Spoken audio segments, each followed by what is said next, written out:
do estudo. Então, com o nosso pensamento e nosso coração elevado ao nosso Mestre Jesus, agradecemos mais uma vez por estarmos aqui reunidos, ouvindo essas palavras que vêm do alto e nos auxilia a nossa sustentação aqui no plano terreno, com todas as lições necessárias para o nosso fortalecimento e a renovação da nossa fé. Que possamos absorver a maior quantidade possível desses ensinos, dessa lição da noite. Que assim seja.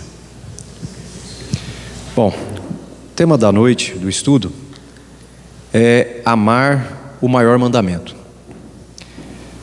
Ainda que eu fale a língua dos homens e dos anjos, se eu não tiver amor, serei como um bronze que soa ou como o símbolo que retine. E essa é uma frase muito conhecida, né? Da carta de Paulo, o apóstolo. Então, o mandamento maior que Jesus nos ensinou: amar a Deus sobre todas as coisas. E depois ele falou: e ao próximo como a ti mesmo. E depois ele renovou isso dizendo: ao próximo como eu vos amei, né?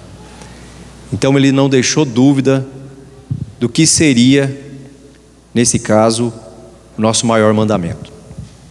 Então ele diz: amará o Senhor teu Deus de todo o coração, de toda a tua alma, de todo o teu entendimento. Este é o maior e primeiro mandamento. O segundo, semelhante a este: amarás o teu próximo como a ti mesmo. Estes dois mandamentos contêm toda a lei e todos os profetas. Por que Jesus disse que nesse mandamento continha tudo? Todo o ensino que ele trouxe, né, ele passou para os seus discípulos, né? E os profetas que tinham vindo antes que ele já vinham nessa iniciação da lei do amor. E a lei de Moisés, né, que ele recebeu, que são os 10 mandamentos, a essência dela também está aqui dentro. Porque o amor, ele abrange todos os entendimentos. Na verdade, o único aprendizado que nós temos que ter aqui como encarnado é amar. Então, tudo que você vê no Evangelho, tudo que você vê na Bíblia, se você for ver a essência do ensino, por trás dele é o amor. Só que na época, o que Jesus fazia? Contava uma história, né? Citava exemplos conhecidos da época, da região. Então ele falava: tinha um senhor, uma fazenda, uma propriedade rural, que tinha uma vinha. Então a pessoa, quando ouvia aqui, ela começava a visualizar. Não tinha como Jesus na época, ele mesmo disse o que? Tem muita coisa que eu não vou poder falar agora, vai ter que ser falado depois, né? Por quê? Por causa do entendimento da época, né? E nós vamos ver agora que esse entendimento ainda permanece, porque numa pesquisa do IBGE de 2010, se dizia que 87% dos brasileiros se declaravam cristãos. O que é ser cristão? É você seguir os princípios do Cristo, né? Seguir os princípios do Cristo inclui o maior mandamento. Porque como nós vamos seguir alguém e o maior mandamento que ele mesmo fala que nós não vamos seguir? Nós denominamos cristãos, né? Independente da religião, cristãos. Então a gente segue os princípios do Cristo, seus ensinos. Então automaticamente nós temos que amar a Deus sobre todas as coisas e ao próximo, né? Mas Gandhi diz o seguinte: não conheço ninguém que tenha feito mais para a humanidade que Jesus. De fato, não há nada de errado com o cristianismo. O problema são vocês cristãos. Vocês nem começaram a viver segundo os próprios ensinamentos. Será que Gandhi tem razão no que ele fala? Ou o amor reina no nosso planeta? Hoje, como que está o nosso planeta? Nosso planeta está num ambiente harmonioso? Ou ele ainda é um ambiente hostil, né? De fome, disputas, violência, vingança? O nosso planeta, ele reflete ele reflete o sentimento das pessoas que ali habitam. Então o planeta hoje nada mais é do que o reflexo de cada um de nós.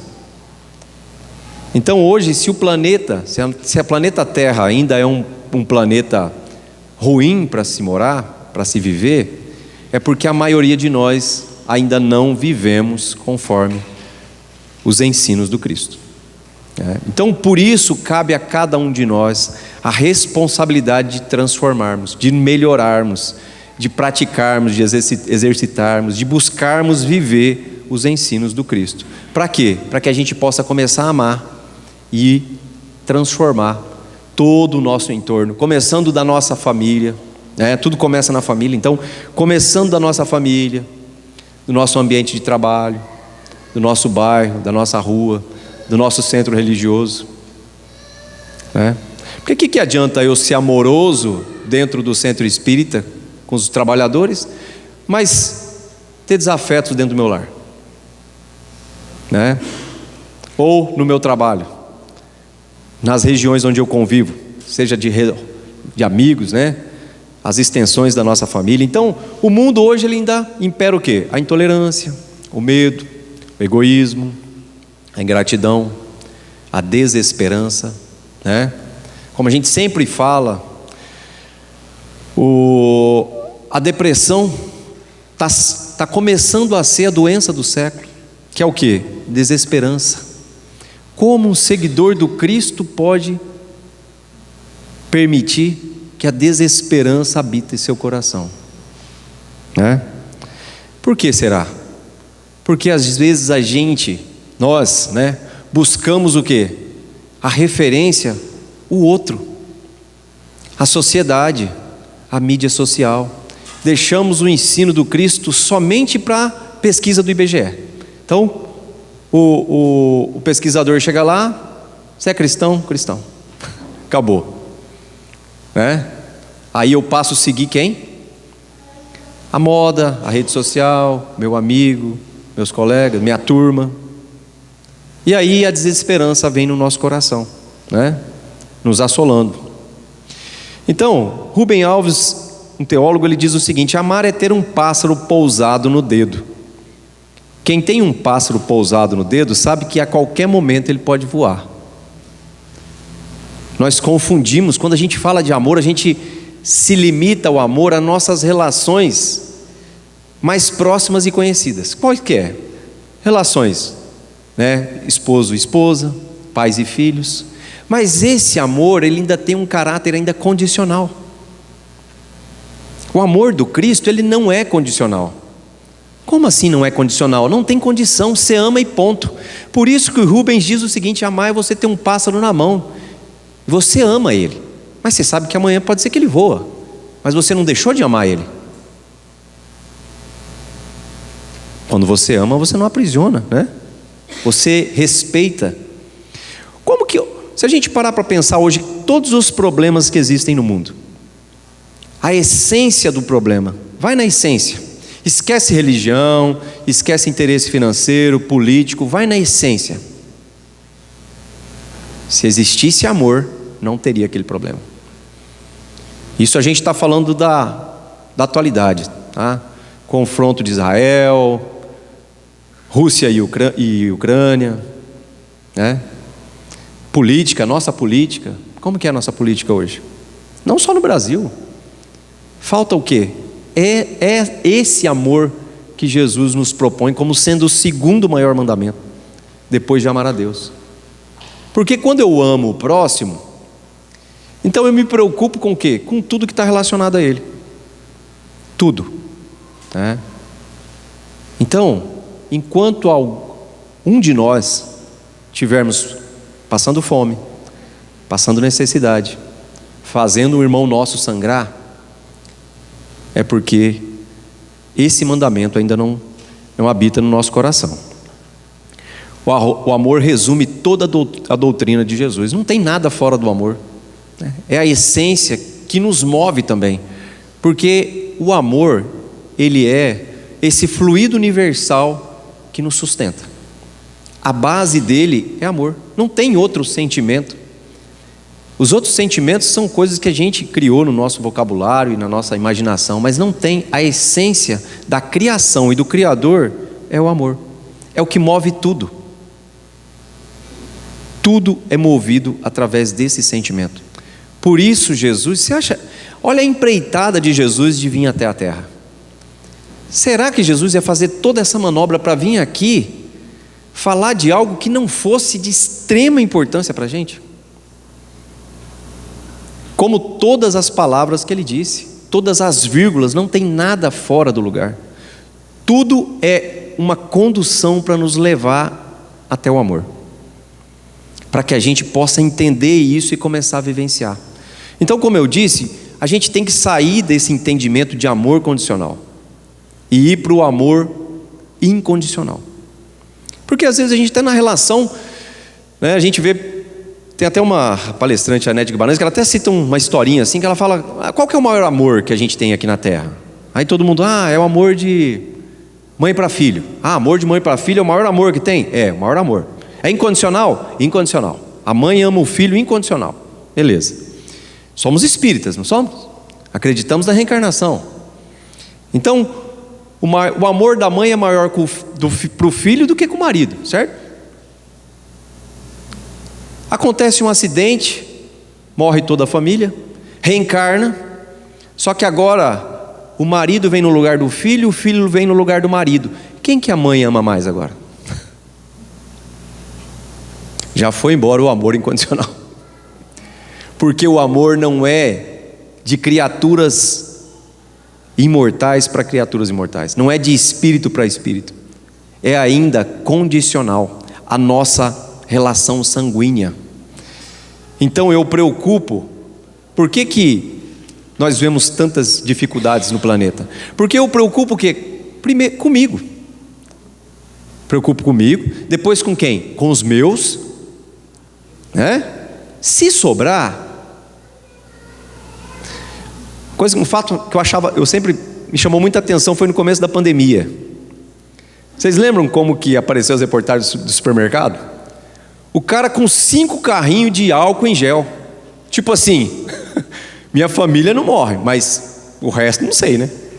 Então na cabeça dele, será que imaginava que toda a cidade tinha sido dizimada, ficava só a família dele, porque a família dele tinha álcool em gel. Então ele estava preocupado em levar álcool em gel para a família dele. Ele não estava preocupado se os outros iam ter, né?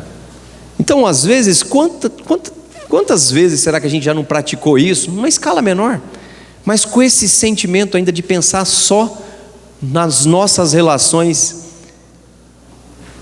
de amor condicional, digamos assim ainda, né? No nosso laço estreito da família. Porque realmente, o amor é para ser praticado em família? Sim, porque família é nosso primeiro laboratório. Todas as suas maiores desavenças do passado estão dentro da sua família. Será? Não é? Será que o meu chefe que é um cavalo? Não, primeiro é com a sua família. Porque provavelmente ele já veio como chefe e você pediu as contas e foi embora. Ele já veio como vizinho também, você mandou erguer o muro. E agora ele veio dentro da sua família, que é para você não ter como, ou pelo menos dificultar você fugir dessa reconciliação.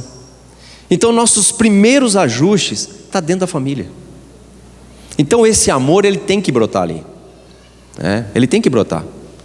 Como diz Emmanuel, o amor de Deus ele constrange a gente, ele deixa a gente constrangido. Por quê? Porque quando você pensa no inimigo, só de eu falar já todo mundo pensou, né, no inimigo. Quando você pensa no inimigo, o que dá? Não dá um reverter na barriga? A mão já não começa a suar, você já começa a pensar o que você vai falar para ele, o que ele te falou por último. E aí Deus chega para você e fala o seguinte: seu inimigo vai vir como seu filho, tá? Que é para você aprender a amar ele. A gente querendo espancar a pessoa, querendo trucidar, Deus pega e não é filho. Filho? É filho. Acaba com a nossa, né? Por isso que Emmanuel fala que o amor de Deus nos constrange.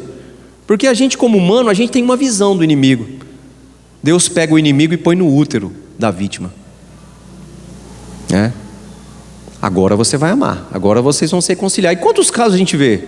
Que acontece o quê? Mãe abandona o filho, joga numa caçamba de lixo, né? Não tem isso? Pais abandonam a família. O que é isso? Ainda resiste. Ainda resiste. Esse tempo atrás eu estava conversando com uma amiga nossa, lá da família, e ela contando que na família dela nasceu um irmão, no meio assim, acho que eles tinham cinco irmãos. Um irmão nasceu. Desde quando a mãe estava grávida, o pai já estava meio desconfiado. Não de traição, mas ele não simpatizava com aquela gravidez. E ele já tinha outros filhos. O filho nasceu, ele não deixou ir para casa. Não sabia por quê, não falava, não tinha motivo, não deixou ir para casa. O filho ficou, acho que os 3 primeiros meses na casa da tia. A mãe ia lá da mamá. Ele não aceitava em casa. O que será que é isso? É esse ajuste que a gente vem empurrando, ó.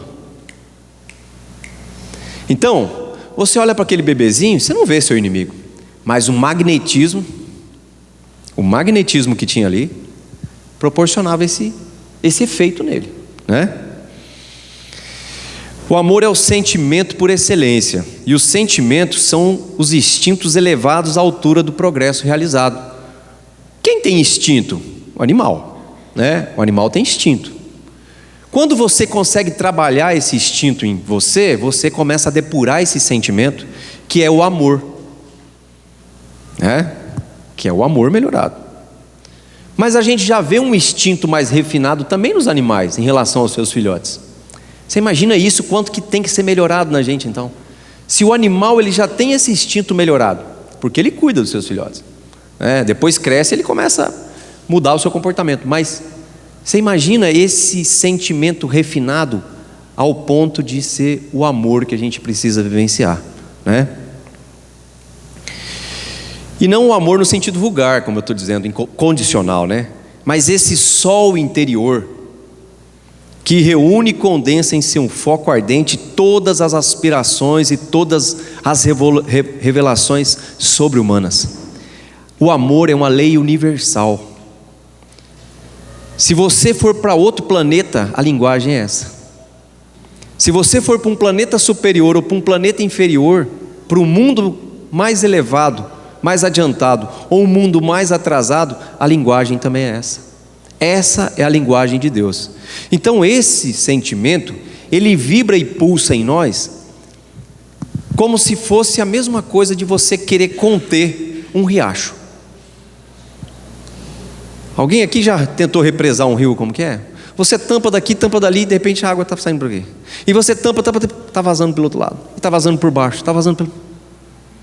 Você não consegue conter. Então esse arrastamento que a gente tem necessidade é o amor que vive em nós, que cedo ou tarde ele vai vir à tona, né? Como diz Jesus para o senador lá no encontro dele com o senador Públio, né? Ele diz o quê? Você pode vir agora ou pode vir há milhares de anos, não tem problema, mas você vai vir, né? E vem, e veio, né? A lei do amor substitui a personalidade pela fusão dos seres e extingue as misérias sociais. Feliz aquele que ama, porque não conhece as angústias da alma nem do corpo. Como eu disse anteriormente, quando o amor prevalecer, não vai existir mais misérias no mundo, nenhum tipo de miséria no mundo, porque a minha preocupação não vai ser só comigo e com os meus, né? Vai ser com todos. O amor é a essência divina, desde o mais elevado até o mais humilde. Todos vós possuís, no fundo do vosso coração, a centelha desse fogo sagrado. O homem mais abjeto, o mais vil, o mais criminoso, tem por um ser ou um objeto qualquer afeição viva e ardente, a prova de todas as vicissitudes, atingindo frequentemente alturas sublimes. Você pode pegar o maior criminoso da face da terra, ele ama alguém, ele tem um amor verdadeiro e sincero, às vezes com essas fragilidades que nós temos desse amor condicional, né? Mas tem. Isso independente da nossa crença, de você querer aceitar ou não, isso é da nossa criação, né? Então tem até uma letra de uma música do Titãs que fala, né? Todo amor, todo mundo quer amor. Na verdade, quantas pessoas hoje estão numa situação equivocada aqui na vida, como encarnado, por quererem ser amadas, por não se sentirem amadas. Quem faz atendimento, né, psiquiátrico, psicológico, deve narrar isso aos milhares, né? Pessoas que têm um trauma, que têm um bloqueio, e você vai ver no fundo o que é: falta de amor, ou de entendimento de amor, que tem isso também, né? Às vezes nós não nos sentimos amados, e aí você vai ver, porque todos nós, em todos os segmentos da nossa vida, nós temos uma forminha, é como se fosse uma forma mesmo, é o seu entendimento daquilo. Então, por exemplo, quando fala amor, você vem com a sua forminha, ó, amor para mim é isso aqui, se não entrar aqui não é amor. Mas o que é amor para você? Não, a pessoa tem que me amar e demonstrar isso sempre, nunca pode mentir, nunca pode me abandonar, nunca. Mas peraí, você tá, esse parâmetro que você criou de amor não existe, porque a gente está falando de seres imperfeitos. Como que um outro ser imperfeito vai te amar nessas condições? Aí a pessoa se sente, não, então eu não sou amado, porque a pessoa não entra nessa minha formação que eu determinei que é amor. Então, o ser humano é complicado, não é fácil não, viu? Mas a gente chega lá. Amar no sentido profundo e terno é ser leal, prombo, consciencioso, para fazer aos outros aquilo que se deseja para si mesmo. É buscar em torno de si a razão íntima de todas as dores que acabrunham o próximo, para dar-lhe alívio. É você esquecer a sua dor e socorrer o outro. Isso é amor. Muitos de nós estamos debruçados em cima da nossa unha encravada, e aí eu não posso socorrer o meu irmão que está com câncer, né? Eu não posso ajudar ele porque minha unha está doendo. Tem uma história que eu acho que eu até contei aqui de uma amiga que vai visitar, né, a amiga dela que está no hospital fazendo um tratamento de câncer. E ela chega, né, toda esbaforida, joga a bolsa no hospital, joga a bolsa numa cadeira, senta no sofá e, meu Deus do céu, que inferno que está lá fora. Ônibus lotado, um calor danado, pessoal mal educado, e reclamou, e a amiga dela lá, né, olhando para aquilo, virou para ela e falou: você quer trocar? Quer trocar de lugar comigo? Né? Às vezes é encarar a grande família humana como a sua própria, porque essa família irá reencontrar um dia em mundos mais adiantados, pois os espíritos que a constituem são como vós, filhos de Deus, marcados na fronte para se elevarem ao infinito. Somos todos uma grande família, né? Faz-se imprescindível desenvolver a capacidade de amar, porque o amor também é aprendido. Ele se encontra íncito no ser como decorrência da afeição divina. No entanto, não poucas vezes adormecido ou não identificado, que deve ser trabalhado mediante experiências de fraternidade, de respeito e amizade. Como que a gente faz para desenvolver o amor em nós? No trabalho. No trabalho. Às vezes a gente olha para trás e vê situações que a gente tinha um olhar. Hoje, depois de trabalhar, depois de experimentações, né, a gente olha com outro olhar, né? Então às vezes a gente olha para aquela pessoa difícil dentro da família, se olha com raiva, evitando, fugindo, ignorando. E hoje você começa a mudar seu olhar, você olha para ela com ternura, com dó, com pena, com desejo de ajudar. Porque não tem uma frase que fala assim, que antes da gente falar de alguém, a gente tem que calçar o sapato da pessoa? Então às vezes a gente vê alguém e a gente faz um julgamento, né? Aí você vai ver a história da pessoa, da onde ela veio, como que foi a infância dela. Você fala: meu Deus do céu, se eu passasse por isso, eu ia ser pior que ela. Passar por isso? Ah não, eu teria sido pior que ela. E a gente começa a mudar o quê? Nosso ponto de vista, olhar para as criaturas com mais ternura. Um exemplo de amor, Madre Teresa de Calcutá. Olha só, um dia uma jornalista chegou para ela e falou: Madre Teresa, né? Ela estava limpando a ferida de um mendigo. E ela disse: irmã, eu não faria isso nem por 1 milhão. Ela falou: nem eu, minha irmã, nem eu. Eu faço por amor a Deus e ao meu irmão, né? A história de Jesus quando encontrou Maria Madalena, né? E ele disse para ela o quê? Ama Maria, ama os teus filhos. Maria não tinha filho, né? Ela não era casada, não tinha filho. Então ela demorou a entender isso. Mas que filho? Eu não tenho filho. O que eu mais quero é ter filho, mas eu não tenho família, né? Maria, quando eu digo que ame aos teus filhos, que tu os ame, né? Eu quero dizer que ame os filhos que não têm mães e as mães que não têm filhos. Vai, Maria, e ama. Um dia, perdoa-se. Então Maria, ela carregava uma culpa. Olha só, ela carregava uma culpa que bloqueava ela de trabalhar. Por quê? Porque ela queria curar primeiro. Ela queria que Jesus curasse ela primeiro, para depois ela ir trabalhar. Jesus fala o quê? Vai e trabalha, depois você se cura, né? Enquanto você estiver trabalhando, a sua cura está vindo. Emmanuel fala isso para a gente, né? Fala que quem está esperando ficar bom para trabalhar, está enrolado. Vai trabalhando que você vai ficando bom. É assim que funciona, né? Às vezes a gente vê isso, a gente convida o irmão para fazer o evangelho aqui na frente. Não, mas eu não tenho condição. Não é para você ir falar de você, não. Vai lá e fala de Jesus, porque falar da gente não dá certo, né? Então, se fosse assim, a gente estava enrolado, né? Então, os exemplos de Jesus. Amor é autoestima, né? Ele fala o quê? Para a gente se amar também. A gente tem que ter o amor próprio. Quanto maior a autoestima, mais bem capacitada psicologicamente está a pessoa. É flexível, compreensiva, compassiva, tolerante, terna, suave, né? Quando a pessoa ela tem autoestima, todas as relações delas são saudáveis. Vocês já viram uma amizade de pessoa que tem baixa autoestima? Ela sai com você aqui na porta. Se você dá oi para alguém, ela já, ué, mas espera aí, quem que é essa pessoa? É outro amigo que você tem? Isso em todo relacionamento, né? Cria relações ciumentas, de possessão, sabe, de prisão. Então, mas o problema está onde? Está nela. Está nela. Só que ela quer prender o outro, seja o casal, seja o filho, seja o amigo, seja quem for, né? A autoestima é um problema sério.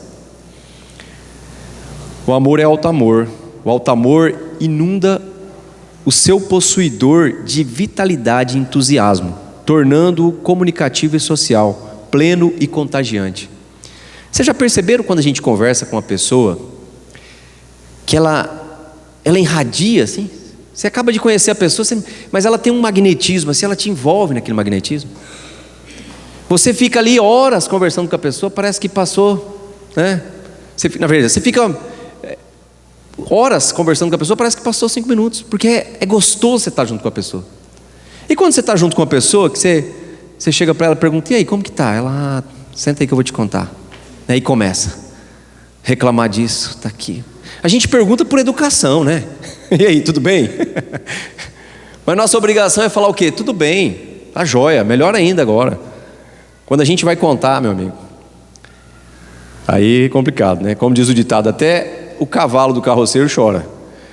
Amai os vossos inimigos. Aí é quando a gente chega com o amor e vai para a pós-graduação do amor, doutorado, né?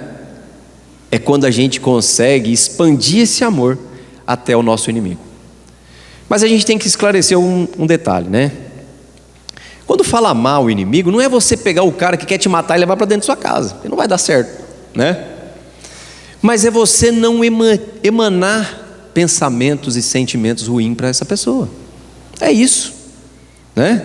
Se o amor ao próximo é um princípio de caridade, amar o inimigo é a sua aplicação sublime, né? Porque essa virtude constitui uma das maiores vitórias conquistadas sobre o egoísmo e o orgulho, realmente, né? Você amar alguém que você tem uma desavença, que você já teve umas tretas, não é fácil não, né? Você tem que passar por cima do seu orgulho. Tem gente que você fala: não, mas Não, mas eu não vou lá pedir perdão para ele. Não, então faz uma prece. A pessoa não consegue fazer uma prece para a pessoa. Olha só. Não, mas se tranca no seu quarto e faz uma prece para ele. Ela reluta. O que é isso? É o nosso orgulho que está lá sendo dobrado de anos e anos e anos, né? Nós estamos na nossa melhor versão, lembra? Essa é a nossa melhor versão como reencarnado. Você imagina como que a gente lidava com esse inimigo há 200 anos atrás? Como que foi nossa discussão com ele? Então hoje a gente está tendo que pegar esse orgulho nosso, com muito amor, né? E ajustar ele, né? Então, no Evangelho diz o quê? Amar o inimigo não é, pois, ter com ele uma afeição que não é natural, né? Você não vai conseguir ter uma relação com o seu inimigo igual você tem com um amigo, né? Uma vez que o contato com o inimigo faz bater o coração de maneira inteiramente diferente e diversa, né? Do que você com a relação com um amigo. Mas é não lhe ter ódio, nem rancor ou desejo de vingança. É perdoá-lo sem segundas intenções e incondicionalmente pelo mal que nos fizeram, e não opor nenhum obstáculo à reconciliação. Então sabe aquelas pessoas que falam assim: não, eu não perdoo porque quem perdoa é Deus. Olha só, joga a responsabilidade ainda para Deus, né? Como se Deus tivesse que perdoar alguém. Então é você ter o desejo sincero de reconciliação, né? É desejar-lhe o bem em vez do mal, é alegrar-nos em lugar de nos aborrecer com o bem que chega até ele, é estender-lhe a mão prestativa em caso de necessidade, é abster-se por atos e palavras de tudo que possa prejudicá-lo, é enfim pagar-lhe tudo mal com o bem, sem a intenção de humilhá-lo. Todo aquele que assim fizer cumpre as condições do mandamento: amar os vossos inimigos. Se eu fosse alguém, né, isso aqui é Chico falando, né, Chico Xavier. Se eu fosse alguém, se eu tivesse influência, a humildade dele, né? Se eu pudesse realizar alguma coisa em benefício da comunidade, e se eu tivesse a menor autoridade para fazer isso, eu apenas repetiria para mim mesmo, né, e para todos os nossos irmãos da humanidade, de todas as terras e de todos os idiomas, aquelas palavras que o nosso Senhor Cristo, Jesus Cristo, falou, né? Amai-vos uns aos outros como eu vos amei. Porque o amor é o esquecimento de si. Lembra o que Jesus falou para Maria? Vai, Maria, ama os filhos que não têm mães, ama as mães que não têm filhos, e depois você perdoa-se, né? A hora que ela for olhar para ver sobre essa relação do auto perdão, já foi, já passou, né? Quantas famílias a gente já vê, pessoas que passaram por tragédia familiar, de perder alguém de uma forma violenta, né, num sistema, e a pessoa faz o quê? Ela cria uma organização, uma ONG para assistir outras famílias que estão passando por aquilo, e outras pessoas que estão 30 anos de luto, né? Então cabe aqui a nós mudar a nossa postura, né? Viver o luto que tem que viver, e depois disso a gente tirar forças e trabalhar, né?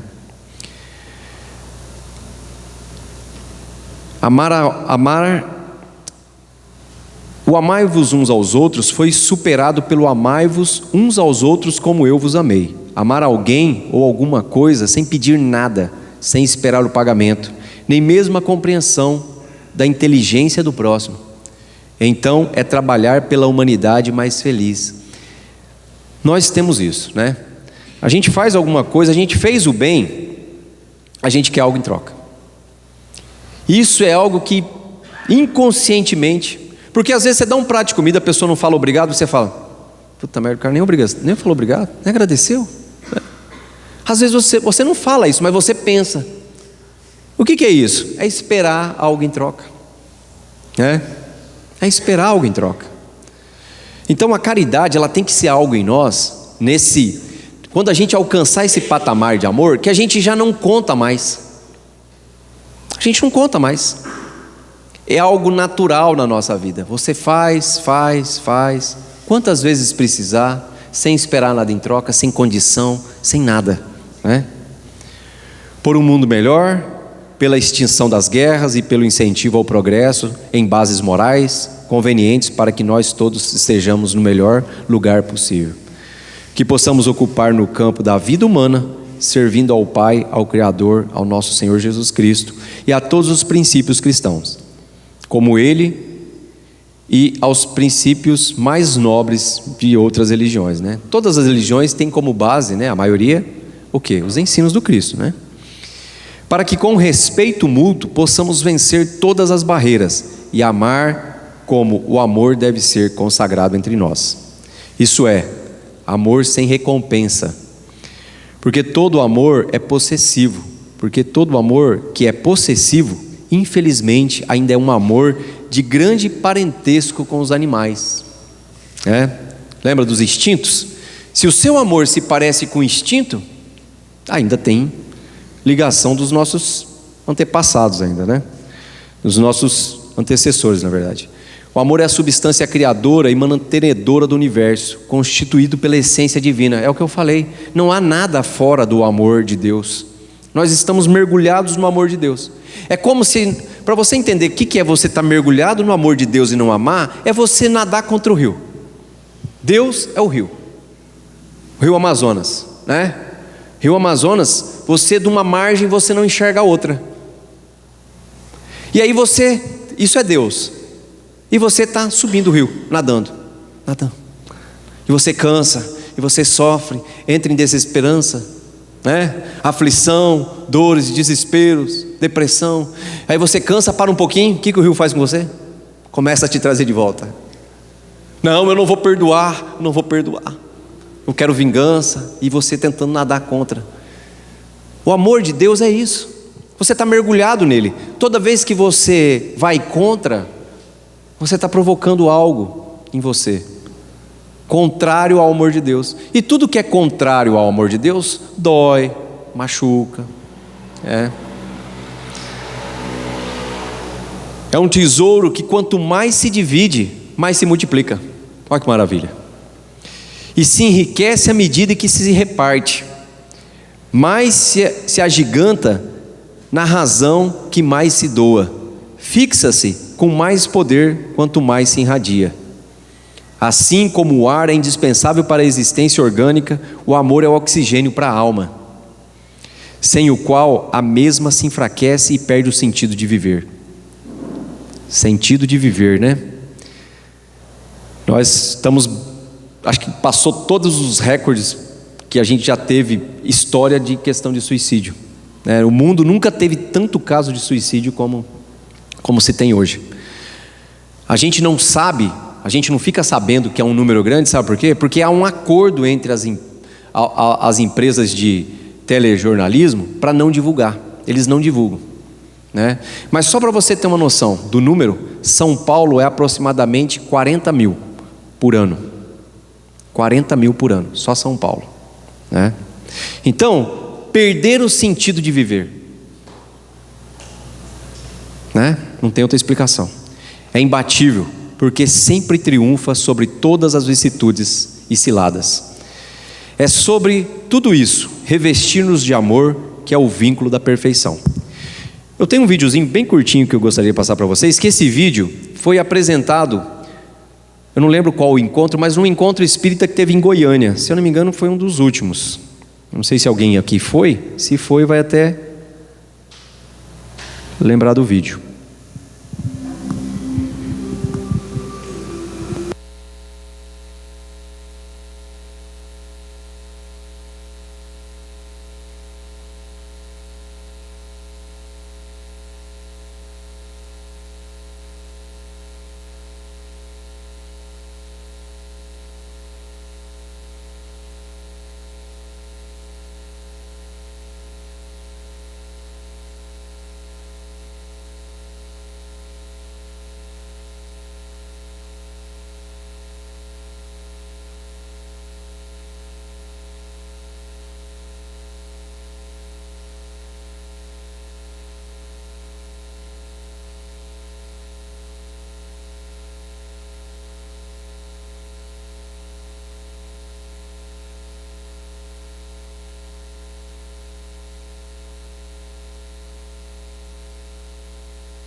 Essa é o amor agindo, olha lá. Primeira pessoa que fez o bem foi circulando entre desconhecidos. Uma coisa interessante nesse vídeo, que até o pessoal comenta no congresso, é que quando você faz o bem espontaneamente, a reação da pessoa que é surpresa, né? Ninguém está acostumado a fazer o bem para o outro, então a gente desacostumou, a gente estranha quando alguém está fazendo bem para a gente, né? E o interessante é justamente o quê? Você repassar, né? Repassar, né? E um dia chega até você, né? Quando você menos imagina. Vamos fazer a prece de encerramento então, agradecendo ao nosso Pai, ao Mestre Jesus, por todas as bênçãos que nos envolve, todo o amparo e toda assistência, pois jamais estamos sozinhos, jamais estamos ao léu. As nossas impressões físicas às vezes nos deixa nessa ilusão do desamparo, da desassistência, mas lembramos sempre que estamos mergulhados no amor do Pai. E a nossa função é simplesmente nos deixar levar nesse magnetismo amoroso que vem do alto. Que Jesus esteja sempre conosco, hoje e sempre, que assim seja.